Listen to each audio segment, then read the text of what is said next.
কোরআন তো সবার জন্য পথ প্রদর্শক, তারপর কোরআনের হেদায়েত থেকে যে বঞ্চিত হবে তার ক্ষেত্রে আমাদের ফায়সালা কি?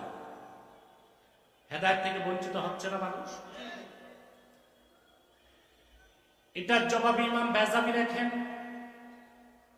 কোরআন কারীম হচ্ছে কাগজা সালেহ, অতি উত্তম বেহেশতের খোরাক, জান্নাতি খাবার তুল্য, অনেক দামি খাবার, ভালো জিনিস। সবার তো সহ্য হয় না, বরদাস্ত হয় না, সবাই খেতে পারে না। পারে? এটার আবার চমৎকার উদাহরণ দিয়েছেন জালালউদ্দিন রুমি রাহমাতুল্লাহি আলাইহি তার কিতাবে। তিনি বলেন, গল্পের আকারে তিনি বলেন, বাগদাদের পার্শ্ববর্তী অঞ্চলে শহরতলিতে ছিল আত্তারদের আস্তানা। আত্তার বলা হয় যারা আতর তৈরি করে এবং বিক্রি করে, বুঝলেন?